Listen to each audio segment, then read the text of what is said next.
Thanks for tuning in to Men for the Win, a podcast hosted by David Kufis and Dan Thompson, two avid fans who appreciate well-played baseball, especially when it's done by the Twins. Men for the Win is sponsored by the Grand Group with Edina Realty. Are you looking to purchase a new home in the Twin Cities area? Or perhaps you're trying to sell your current home? Whether you're upsizing or downsizing, the Grand Group with Edina Realty will meet all of your housing needs. Contact the Grand Group by emailing thegran, that's G-R-A-N, group, at edinarealty.com, or call them by phone at 612-817-8751. The Grand Group with Edina Realty, 7-time Minneapolis-St. Paul Magazine Super Agent Award winners. Men for the Win is part of the Pulltab Sports Network, covering sports, culture, and entertainment across the Midwest. Check them out at pulltabsports.com and give them a follow on all your social media platforms at Pulltab Sports. On this episode, David and Dan recap the Twins' recent hiring of Derek Shelton and the continued expansion of his staff, along with the details emerging from the Cleveland Guardians betting scandal. Thanks for listening. Enjoy. Thanks for tuning in to Men for the Win. My name is David Kufis. With me, as always, is Dan Thompson. Dan, the staff of the Twins. Rocco's gone. Derek Shelton is in. We're getting more and more updates as the days progress. Probably the biggest note here, Dan, our guy, Tommy Watkins, will not be on the staff for your Minnesota Twins. He's going to be down in Atlanta, hands up or windmilling his little heart out, Dan, on that third base. I feel so bad. 27 years in the Twins organization. Did you realize how long he'd been with them? In some degree. No. He'd been with the Twins, Wow. I think, officially since 19, but he'd been in the organization for a long time. So it is a little bit of a bummer to see him go. I still don't know what he did, besides the third base coaching. Like, there must be some other role to fill. There's only so much time you can dedicate to that motion, right? No, he's hitting grounders, Dan. Oh, that's true. He hits a really good grounder to third, I suppose, as well there, which... we've done this, right? It's not the easiest thing to do perfectly every time, right? No. One of my favorite videos is of like the point of view from you're the coach's son, and the coach is like hitting soft grounders to all the kids on the team, and then he's like, Caden, come on, get in there. And he just like absolutely just smacks it. Okay, so we jumped in there, Dan. Sorry, I was so excited to talk about Tommy Watkins' departure, but we should say thank you folks for listening. If you're new to the show, thank you for listening, checking us out. If you're a longtime listener, thank you for your continued support. So this will not be our usual format. Usually we do an episode after every Twins series, and we have segments and whatnot. This is going to be a little bit more free-flowing about sort of the way that the Twins coaching staff is shaping up.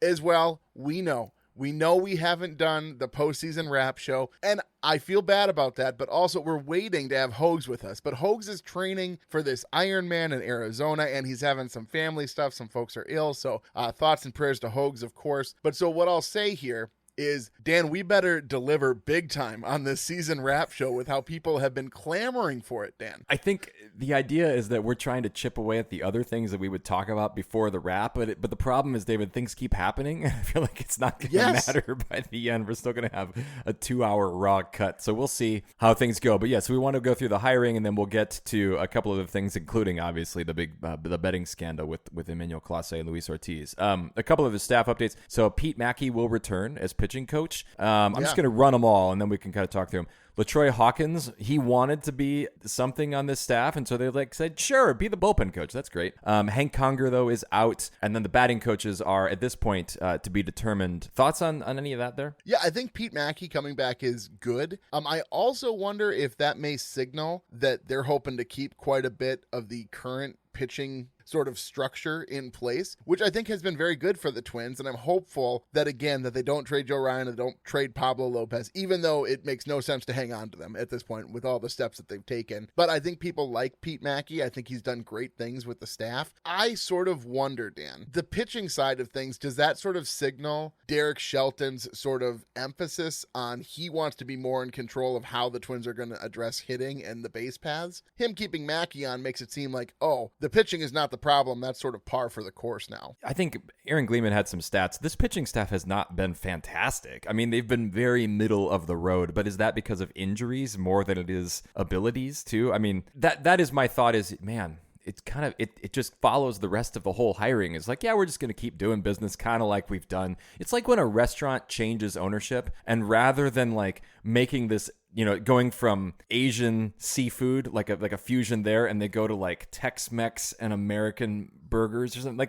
Like there's nothing like that. Like we've just gone from like sushi to more sushi, right? But maybe like like wrapped in a different shape or something like that. Sometimes I'll start a sentence and I don't even know where it's going. I just hope I find it along the way. I thought you might help me with that metaphor at some point there. You just let me flounder. It's like when Sam is drowning at the end of Fellowship of the Ring. I was waiting for you, like Frodo, to grab me, and you just let me. Are like onions. Let me drop to the bottom Dan. of the river and wine. Anyway. Yeah. Okay. Enough Lord of the Rings stuff for a moment, Dan. I agree that this isn't like, oh man, they're not going to make any changes. Everything's going to feel the same. I do think that if you were going to choose a coach to keep, would you not keep Pete Maki? Or that makes it sound like you're not happy, or you're just not happy because there wasn't a real change. Yeah, it's that. It's that, okay, we're just going to be content with being middling again. And it's the safe choice. But this whole thing feels safe. It feels like a very safe torch passing. Insert new metaphor, right? So we'll see with the hitting coaches, because he hasn't decided yet. I assume he's having meetings with these guys and trying to play it out that way. I just don't think that just changing the manager is the issue here. I think it's going to take more than changing the manager to maybe change the culture, to do something to take the small pieces that you've got and make a very successful baseball team. Yeah, I don't know, but I think LaTroy Hawkins will help with the bullpen, especially knowing that you're probably going to have quite a few inexperienced guys in that bullpen this season. And I just don't mind the Mackey hire, knowing that he probably had to go through the process. And Shelton obviously came in. I don't think this was a situation where like Falvey was like, you got to keep Mackey on. I do think that Shelton was probably allowed to interview whoever he wanted for his staff, and he felt that Mackey was the best guy for the job. So I don't mind. Nobody else wanted the job, David. Nobody else wants to come to Minnesota to join the staff. See, I don't think that's true. So people keep sort of saying that, like, who wants that job? Dan, there's only 30 of these jobs in the MLB. Yes, maybe we'll see Rocco come on as the hitting coach. I mean, that's kind of the Twins' way, right? You wait 2 months, and then you just bring a guy back. Him and Molitor. Molitor's hired as a base running coach. Where's Ron Gardenhire these days, right? Can they just bring him in too? Just bring the whole band back together. I think he's retired, Dan. I think he's quite done. But Tom Kelly was at the press conference for Derek Shelton. I'm not dead. There's got to be more. We should go through the whole list, see what they're up to, get the Rolodex out, see what they can do. That's where you'd have to find their contact information. Sure, yeah, you're not going to find them on any smartphone. Yeah, no, let me tell you. Let's look at the roster changes a little bit too here. So you got to have the sounder ready here for this guy. But off the 40-man now, Jose Miranda. I am not throwing away my shot. And then a couple other guys who I'm sad to see go. Thomas Hatch. Oh, Michael Tonkin. Give me a second. Good morning, Vietnam. I never got to glad we don't have to listen to that anymore. Trying to make fetch happen, too. Anthony Miskovitz, Genesis Cabrera, Cody Lawyerson, all gone. The only one claimed off waivers, if they had to be. I actually don't know if Miranda had to be or not. But Lawyerson was claimed off of waivers. Everybody else is a free agent. We'll see. I mean, somebody's going to give Jose Miranda another chance, right? Oh, yeah, they're all gone. Oh, you retired on too. I just like... You listed all these names, and it's like, yeah, they're just guys. Like, Snap, Crackle, Pop, Rice Krispies is about the best summation you can make here. But no, somebody will give Miranda a shot. But the thing is, it's problematic, Dan, that he went to AAA and he didn't destroy AAA pitching. So I don't know if maybe the hand injury from dropping the waters at Walmart was still lingering the rest of the season or what was happening. But he can probably play an adequate third base. But the thing is, you got to be able to hit the ball as a corner infielder. It's not that hard, Scott. Tell him, Wash. It's incredibly hard.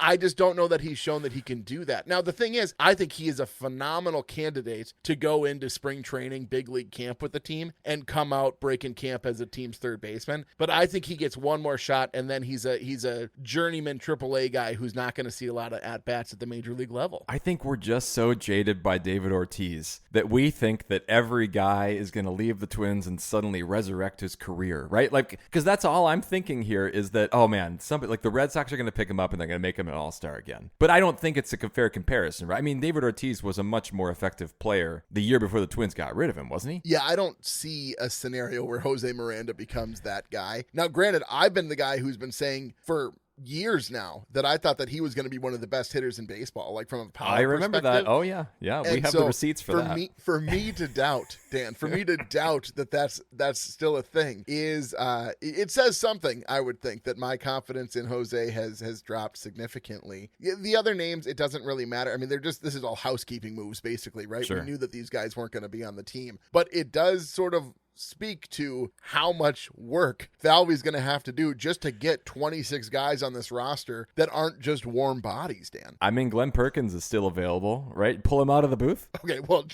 he might be a better pitcher than he is a commentator, so maybe we should give it a go, Dan. What's slower, his delivery of a baseball or his delivery of a comment, do you think?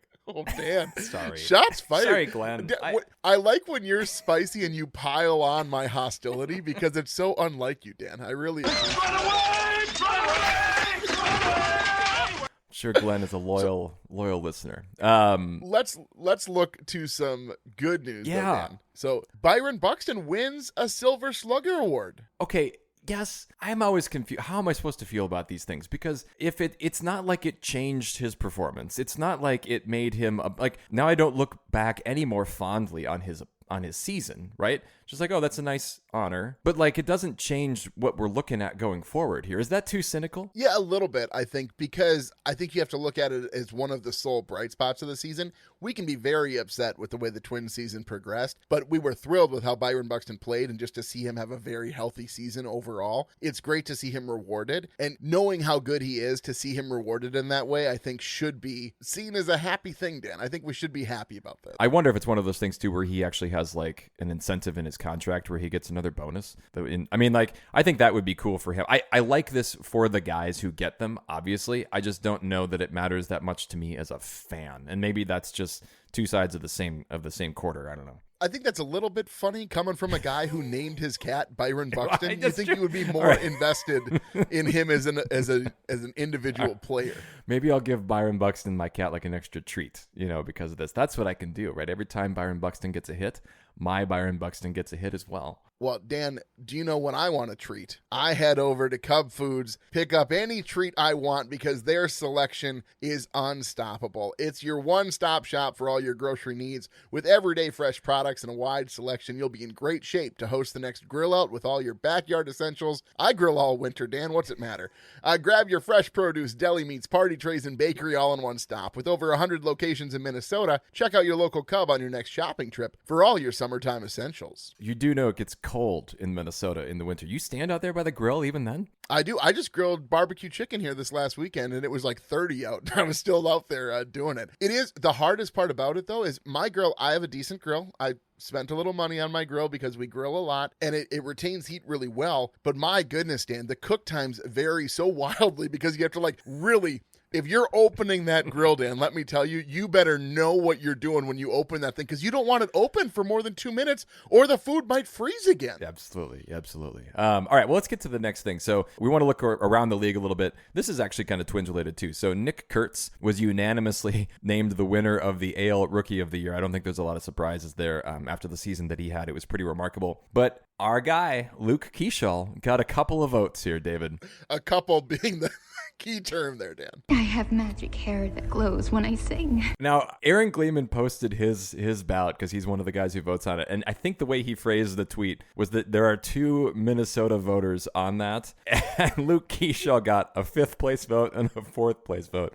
So there might be a little bit of Midwest bias coming through there, but honestly, that is why the voting is so spread out, is so that guys do get the vote. I think that's very appropriate to vote for those guys, and I think he's deserving. I think Keeschall had himself not an MVP or not a Rookie of the Year season, but a 5th place Rookie of the Year season. I think is pretty appropriate for him. Yeah, I think even if he had the full season, though, I still don't think he's going to take Nick Kurtz out of the running there because Kurtz's season was remarkable. And if you just looked at those numbers, there's no way you'd think, oh, this was a rookie. Yeah, and then behind him, Jacob Wilson, another Athletics player, second. Roman Anthony of the Red Sox, Noah Cameron of the Royals, Colson Montgomery of the White Sox, Carlos Narvaez of the Red Sox, Jack Leiter of the Rangers, Will Warren of the Yankees, and then Luke Keeschall in like 10th place there. So, but he did get some votes. National League, for what it's worth, Drake Baldwin of the Braves was first place. Cade Horton of the Cubs was second place there, and Jacob Mizorowski of the Brewers. Remember the All-Star Jacob Mizorowski? He's like 3rd, 4th, 5th, 6th, 7th, 8th, 9th, 10th, 11th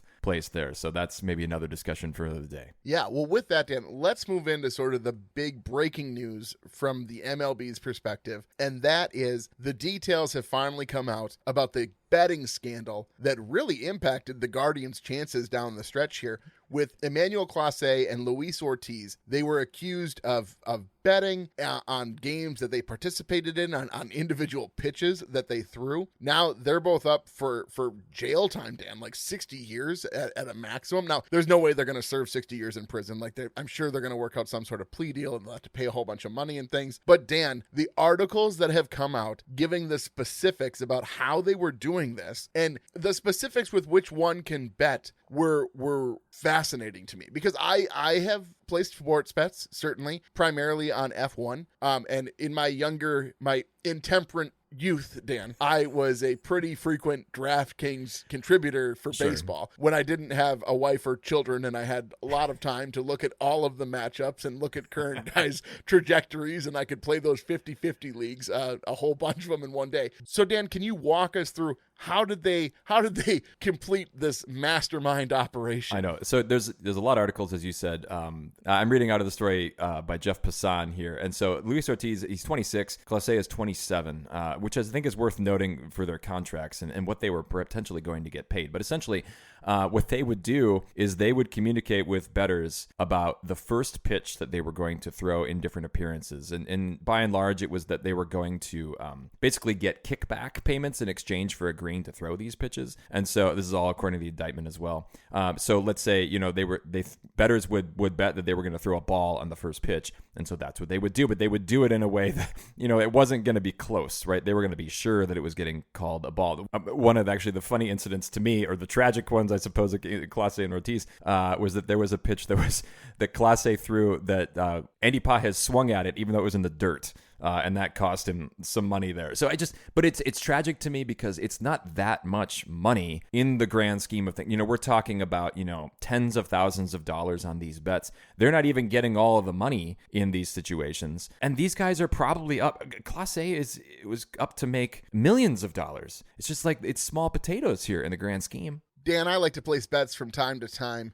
But one thing that I'll never bet against, Dan, is the quality of Duke Cannon grooming products. They're made for hardworking men, Minnesota-based, and with an all-new look. Their clean new packaging featuring the Big D is unmistakable on the shelves. Whether you go for a brick of soap, thick body wash, deodorant, hair care, beard care, or cologne, Duke Cannon will have you smelling your best. Look for the Big D at Target, Walmart, Amazon, or DukeCannon.com. Once you try it, you'll be hooked. Work harder, smell better, Duke Cannon. It's interesting you say that about the money, Dan, because do you remember, I'm sure you do, as a Minnesota Vikings fan, the Saints bounty gate, right? Where basically if they injured players or different things happened, they get money from this pool that they've all contributed to. And that wasn't that much money either, Dan. But I forget who it was. I don't know if it was Chris Carter or Randy Moss. I think it was a Vikes guy who said, here's the thing. Yeah, guys make a lot of money, but oftentimes they're not liquid. And so, a couple $1,000 in cash here or there can go a long way. So, yes, I agree. It's ridiculous in the grand scheme of things, seeing how much money he's going to make. But I think, Dan, delayed gratification can be very difficult for people to deal with. And if they know they can make a couple of quick $1,000 and do whatever they want with it, that can be very tempting, even for guys whose net worth is going to be crazy. Now, one of the things that came out here, too, is it looked like Class A was sending quite a bit of money to the Dominican Republic. And so I don't know. You feel bad about this because I hope that was going to like somebody to help them build a house. You know what I mean? Like you hope that it was going to a good cause. Now, granted, I'm not going to sit here and soapbox about how we should do bad things if the results are good at the end. Like that's not my position on anything. But there is sort of a little bit more of a soft spot if he wasn't just pocketing this and going to the club and buying drinks, right? I think that's very true. And you're right. We don't necessarily know the motivations. We also don't for sure know that this is true. Like this is an indictment here. They haven't been, this has not been found, but the evidence is pretty punishing to these guys. But then there's so many different aspects of this that I want to explore. So the first thing is just the general issue with prop betting on situations like this, where you can bet on an individual pitch. The NBA has dealt with this too, with their own recent indictments, and I'm not going to go into all the details of that. But the idea that it's no longer just betting on whether a team wins or loses a game. It's whether literally a batter swings at a pitch or not. You can label these things. It's so insidious in so many ways. It's so ironic that I'm reading an article on ESPN about this when ESPN has dived all the way into betting in all of these different aspects of these sports. So there's just this hypocrisy that surrounds it too that is really frustrating to me. Now, there have been some developments. The league commissioner was talking about how he's basically banning such bets like this anymore, and that's good, I suppose. But at some point, or he's asking people to do that, right? He's asking, because he can't actually really control that, but he's asking the major draft sites to take these sites of bets off. But we've talked about this months ago and years ago. You're going to continue to see issues like this pop up because when the opportunity is there will be people who will take advantage of the opportunity. No question. I mean, look at the umpire, right? Who got it's crazy. And I think that the problem is last night, Dan, I was watching the Wolves game on FanDuel Network, presented by DraftKings, sponsored by Underdog Sportsbet. And it's like, what are we doing here? Like, these leagues, as guilty as individuals are for trying to make an easy buck, the league is also making an easy buck by allowing these sports betting institutions to infiltrate the sports. And I saw this, I forget, I should give a shout out to the guy, but basically he's this satirist who does this little video about sports betting CEO companies and talking about how they use incentive bets to bring people into, like, hey, bet 50 and we'll give you 200. And they're like, it's really just a customer acquisition cost. And there's this whole thing where the government walks in and they're like, everything okay in here? And they're like, yep. And the government just leaves. Like, there's no regulation in what's happening here. Like, as soon as they were like, sports betting's legal now, it's just like, it's the Wild West, Dan, right? You don't have to go to a bookie anymore. You can literally drop thousands upon thousands of dollars through an app on your phone in a minute. Like, it's gotten to the point where it's too accessible. I just don't know how you curb that. It very much feels like the genie's out of the bottle. I don't know how we put it back in. I think that it is part of that broader cultural thing where we think that more access to things is better, and there's not the guardrails. And there is something about, because I think I've placed a couple sports bets. I play a lot of fantasy football. I think that's a little bit different. I'm not placing bets on individual plays or anything like that. But you can't tell me that stuff doesn't matter and that doesn't creep into the culture. I will just say about fantasy football, it drives me nuts that I can't find an article that actually just talks about football very often. It's all through the lens of the fantasy, the perspective on this.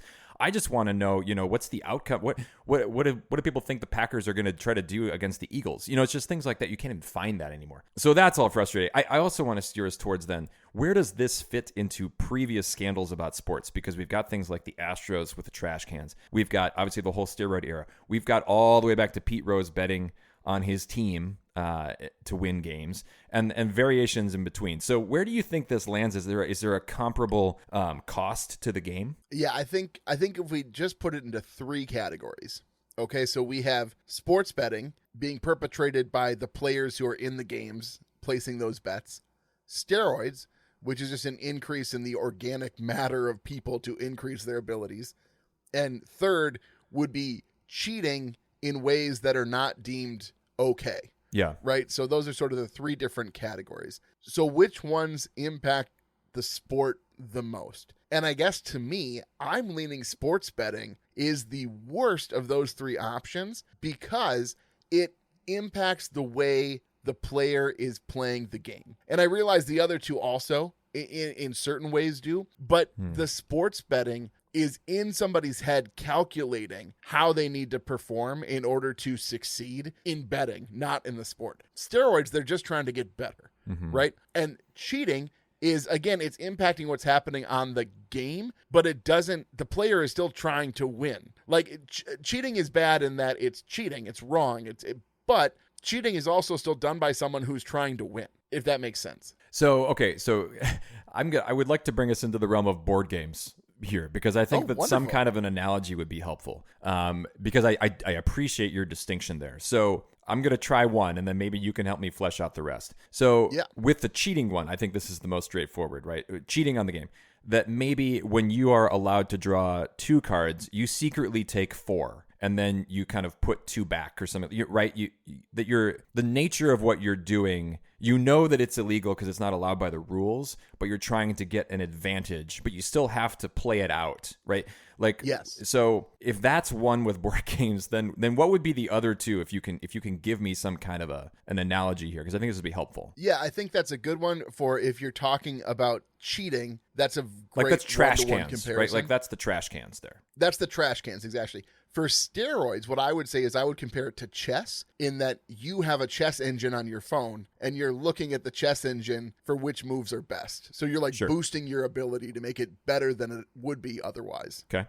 And then what about then what we've seen, with these pitchers do here? Yeah, this is even harder. So this isn't even that hard. You're playing poker for money with a buddy, and you and your buddy have conspired in order to increase pot values, right? To inflate pot values by you staying in, even though knowing you have a losing hand, but knowing that you and your buddy are going to split the pot at the end anyway. Okay, I think that's great. And I think that's a very helpful way to think about this because they are categorically different types of cheating here. Yes. Ironically, going back to, it makes what Pete Rose was doing seem not that bad. And that's what's so terrible is that it makes it because by degree, then it makes it seem like, well, the lesser cheating isn't so egregious anymore. But I would argue that it's bad that what Pete Rose was doing here, where he's betting on his own team, because it strikes against the integrity of the game. And yet it's very hard to say that's worse than any of these things. It's not. At least there's like I'm just betting because I think that my team's going to win this game, which is the outcome that the team wants anyway.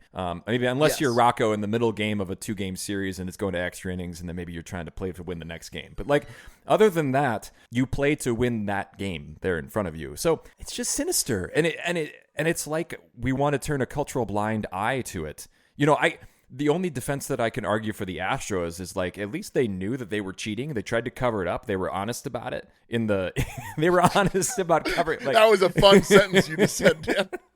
It was a very roller coastery journey you took us on. But like, they knew what they were doing was wrong, didn't they? Oh, no question. So did they all know what they were doing is wrong? Or in all of these scenarios, are the parties involved aware that they are doing something that is bad? Oh, I think without question. And if you don't, you need to reevaluate. Okay, but then, let's go back to the steroids. I know there was some justification among some players that said, listen, everybody else is doing it, so I have to do it in order to keep up with myself. And you saw guys get big contracts after that really they were able to keep, even though like they earned them basically through these steroid seasons. I'm not saying that's okay, but I'm saying that actually in the minds of these guys, I think that was probably the easiest to self-justify. To some extent, I agree. But I mean, it's the same thing. If your kid came home, Dan, and said, well, yeah, I tried a vape, but I just did it because everybody else is doing it. Like, you wouldn't be like, oh, you're right.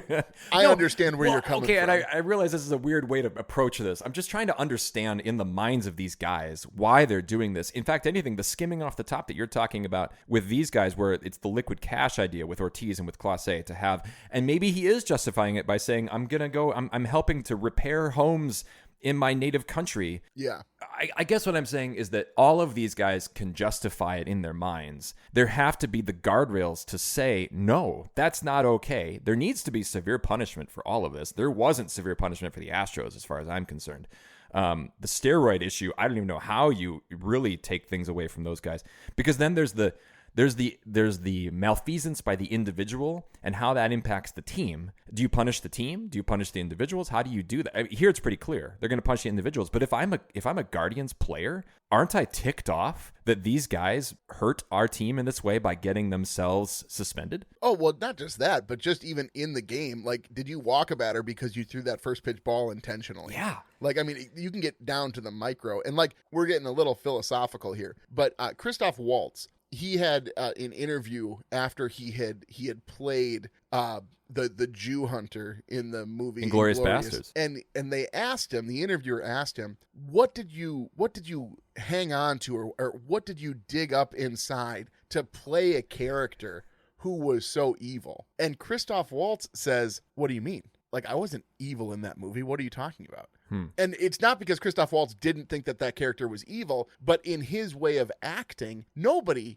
calls themselves evil, right? Sure. Like even the worst people in history think that they're doing what they feel is good. And that's a problem. And so I think that you're right. These guys, I'm sure, justified it to themselves. And within the moral sort of skewed framework that they've built, these decisions seem totally logical. And they might even defend them in such a way that, well, clearly, look at my scenario. Anybody in my scenario would do that same thing. And so I don't know what to do about the sports betting moving forward, because it's just going to become more frequent. And then it becomes just what we're saying. More guys are going to be like, well, everybody's doing it. And that's interesting that you bring up how players will justify it. I don't think we've heard an Astros player really come clean and really own what they did here in these scenarios. I mean, we certainly didn't hear it from this guy. I want to build a championship culture. We heard the dodging. We heard the types of things like, why I regret that happened, or that we were part of those things. I'm not quoting them directly here, but it was the essence that there was no just like coming clean,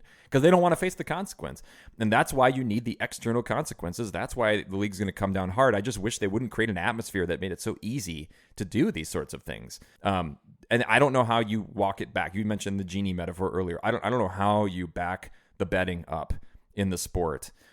Because it appeals to so many things that are, I don't know, it's just so tempting for so many people that invariably you're going to have more of these situations come up. Well, speaking of that Astros scandal, Dan, what I wish we had articles breaking down as specifically how they cheated in the way that we have these articles talking about how Ortiz and Clase bet. Because some of these text messages going back and forth are kind of hilarious. Yeah. Like, at this time, when he's entering the game, he's saying, hey, are you guys ready? This is what I'm going to throw on this particular pitch. Like, one, how does he have a cell phone? I know. Like, I don't understand why players are allowed cell phones on the field, specifically for this reason. It doesn't even seem like it took that much coordination. No. Right? Like that's the equivalent of me saying to my daughter, do you have your backpack for school? Like, that's all it took. It's not like it's this grand scheme. Like, I didn't have to tell her the night before, hey, kiddo, in the morning, make sure you put your sweatshirt in your backpack. Right? Like, it wasn't even that much forethought. It can be literally, he's about to enter the game and he sends a quick text, hey, I'm going to throw a ball when I enter here in a minute. Like, that's insane.